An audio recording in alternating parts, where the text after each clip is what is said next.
નવો બિઝનેસ છે, આવા લોકો તો આવશે જ, પણ એ લોકોને હેન્ડલ કઈ રીતે કરવાના એ આપણા ઉપર છે. બાકી જો આમ જ કરીશ તો 2 જ દિવસમાં લોકો આપણું ક્લાઉડ કિચન બંધ કરાવી દેશે. બંધ કરાવી દેશે નહીં, બંધ થઈ ગયું સમજો.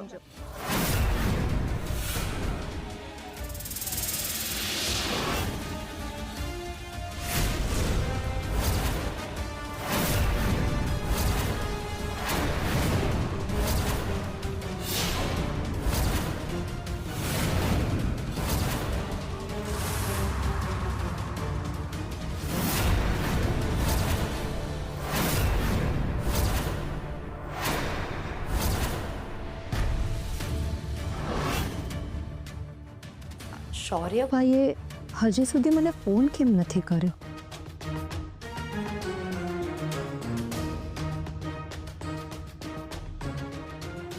મારે શૌર્યભાઈને વાત કરવી પડશે, પણ ના, સાચવીને. જો આ વખતે કિયારાને શંકા જશે ને તો મારે અને મારા આદિને ઘર છોડવું પડશે.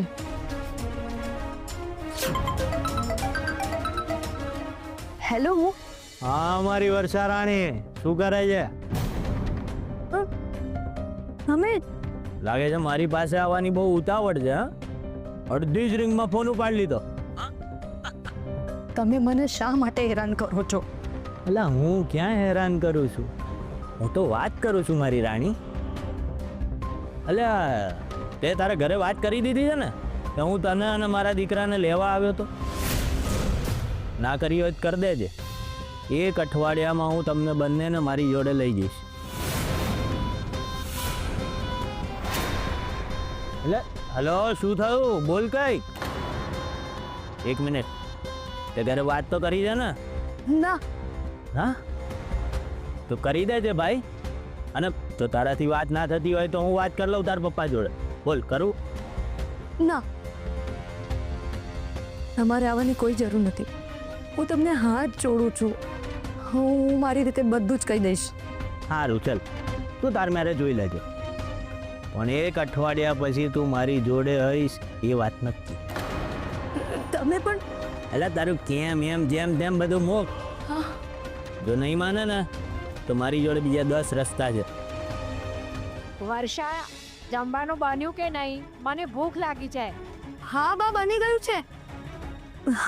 હાલો, ફોન મૂકું છું, મારે બહુ કામ છે. સારું, તું એક કામ કર, જમવાનું બનાવ. અને સાંભળ, થોડું વધારે બનાવ. કદાચ મને તારા હાથનું જમવાની ઈચ્છા થાય ને તો હું આવી જઈશ. હા, ઓકે મારી રાણી, મૂકું છું. ચાલ, આવજે. ધ્યાન રાખજે તારું. હેલો હેલો,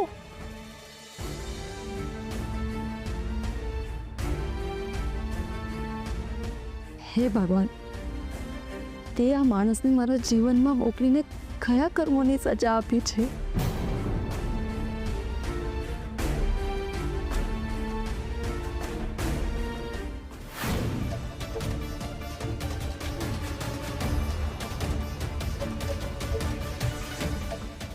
સી, આઈ રહી એ ડીશ જેમાં હું લાપસી ખાઈ રહી હતી. જુઓ તમે, જો જો જો. મેડમ, સૌથી પહેલા તમારા વિશે આપણા દર્શકોને જણાવો. હું MSB ગ્રુપ્સ ઓફ હોટલની ઓનર કિયારા નાણાવટી.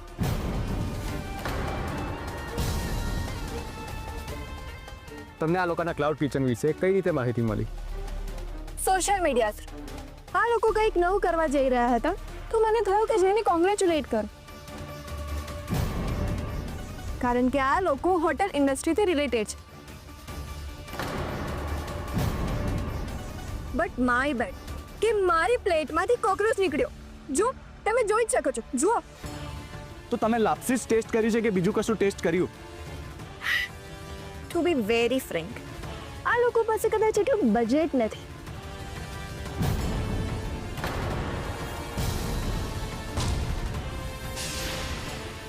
એટલે આ લોકોએ એક જ ડીશ બનાવી છે અને એ જ હું ખાઈ રહી હતી.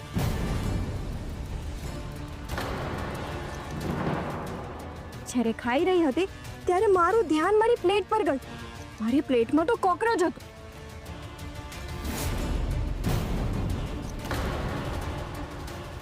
મારે કમ્પ્લેન તો નથી જ કરવી, પણ મને એમ થયું કે હું જણાવી તો દઉં. તો જ્યારે મેં જણાવ્યું ત્યારે એમના મને આ દીકરાએ પોતાની સામે જોરથી થપ્પડ મારી.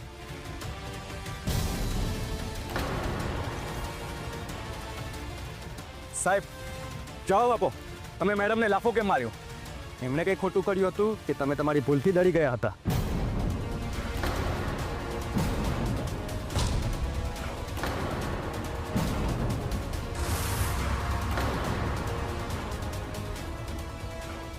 તો જોયું દર્શક મિત્રો, એક ક્લાઉડ કિચનના માલિક પોતાની ભૂલ સંતાડવા માટે ગ્રાહકને કઈ રીતે દબાવે છે. તો દર્શક મિત્રો, આવા પ્રકારના ક્લાઉડ કિચનમાંથી ઓર્ડર કરતા પહેલા 100 વાર વિચાર કરજો.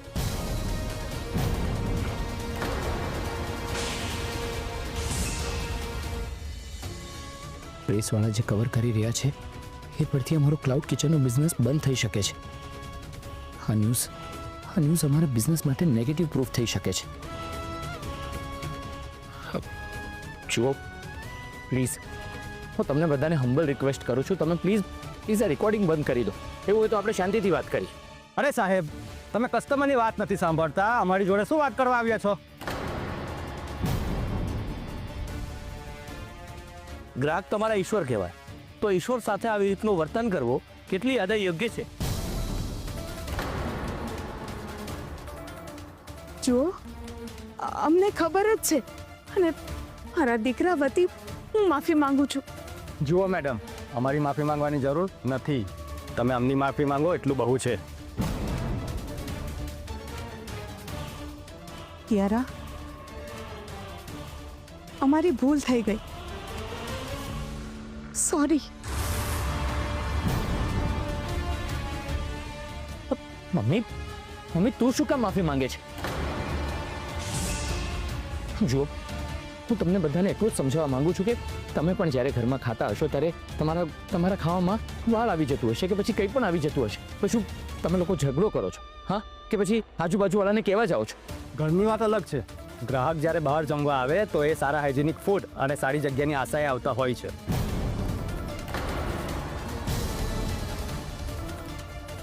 જો એ લોકોને પૈસા આપીને આવું જ ફૂડ ખાવું હોય તો એ લોકો તમારી પાસે શું કામ આવે? બંધ થઈ જશે. આ તમારું ક્લાઉડ કિચન છે ને, બંધ થઈ જશે.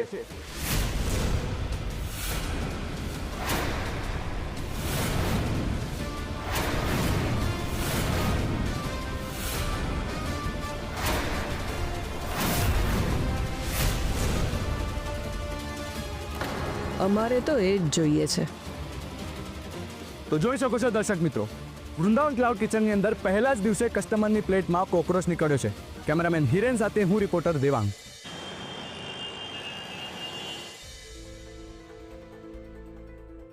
નવું બિઝનેસ શરૂ કરવાનું સપનું જોતાની સાથે જ તૂટી ગયું. એવું કંઈ નહીં થાય, બધું ઠીક થઈ જશે. એવી રીતે થશે.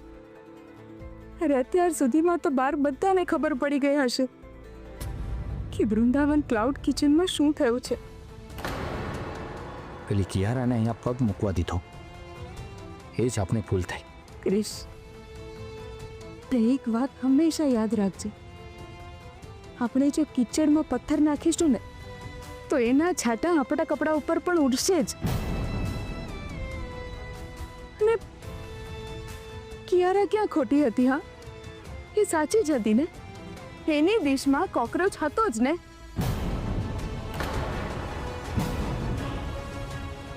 પણ એ કેવી રીતે બની શકે? અરે આપણે બધાએ તો લાપસી ખાધી જ ને. આપણે તો કોઈ કોકરોચ ન જોયો.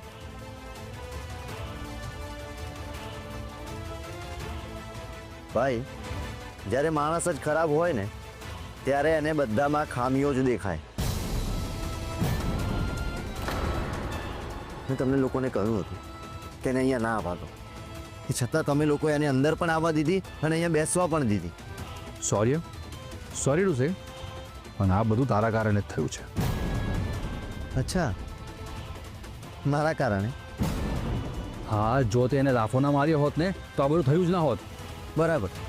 એટલે કોઈ પણ વ્યક્તિ આપણી જગ્યા પર આવીને આપણા વિશે ગમે તે બોલી જાય અને આપણે માત્ર જોયા કરવાનું, એમ ને? શૌર્ય, બિઝનેસનો નિયમ જ એ હોય છે બેટા કે આંખ અને માથું બંને નીચે નમાવીને કામ કરતા શીખવું પડતું હોય છે.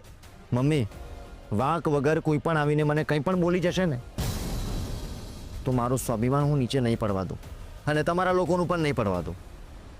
બેટા ઘણા માણસોની સામે સ્વાભિમાન નહીં પણ પોતાની ઇમેજ વિશે વિચારવું પડતું હોય છે.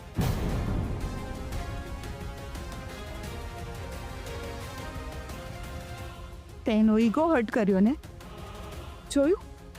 જોયું એને આપણી સાથે શું કર્યું તે? અને એમ પણ શોર્ય, તારે આવી રીતે એના ઉપર હાથ નહોતો ઉપાડવા. શૌર્ય, ભૂતકાળમાં પણ તારા આ જ ગુસ્સાના કારણે આપણે બહુ સહન કર્યું છે. ધ્યાન છે ને તને? ગુસ્સામાં તું તારું ભાન ભૂલી જાય છે બેટા.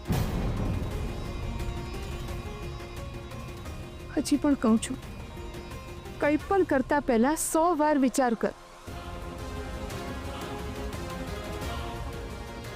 એ તો જીવનમાં બહુ તકલીફો પડશે તને. હા તો પડવા દે ને તકલીફ, પડવા દે. I don't care.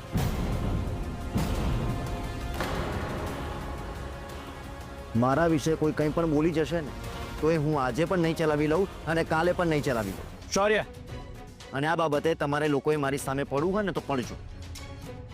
મને કોઈની જરૂર નથી. Got it?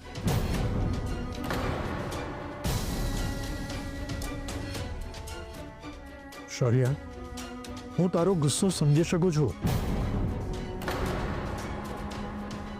પણ કિયારા પહેલાથી જ આવી છે. એ ક્યારેય નહીં સુધરે.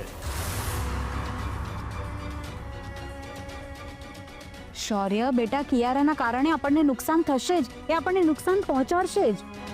પણ તું ધ્યાન રાખજે. એ નહીં સમજે આંટી.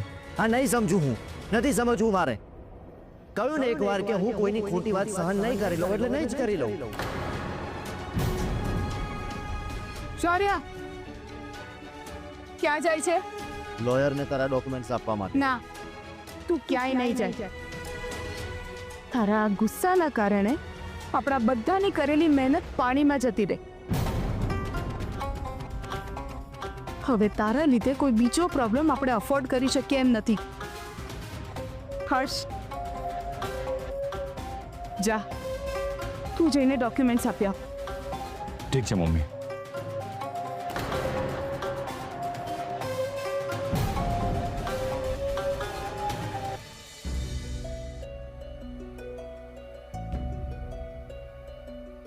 મમ્મી, ડોન્ટ વરી, બધું ઠીક થઈ જશે. એવી રીતે થશે બેટા, એવી રીતે થશે. મમ્મીજી, રાધા હંમેશા કહે છે ને કે પરિવારનો સાચો અર્થ તો એ છે કે ભલે ગમે તે પરિસ્થિતિ હોય પણ બધા સાથે મળીને સાચવી લે ને, એને જ એકતા અને પરિવાર કહેવાય.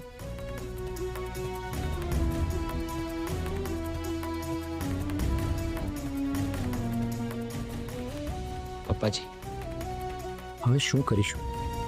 મને તો એ વાતનું ટેન્શન થાય છે કે કોઈ ન્યૂઝ લાઈવ તો નહોતા કર્યા ને?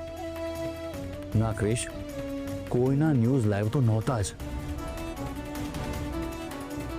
હું કંઈક કરું છું. ભાઈ, ભાભી ઉર્મિલાબેનની સાથે છે તો બધા માટે જમવાનું હું બનાવી દઉં છું. ઠીક છે.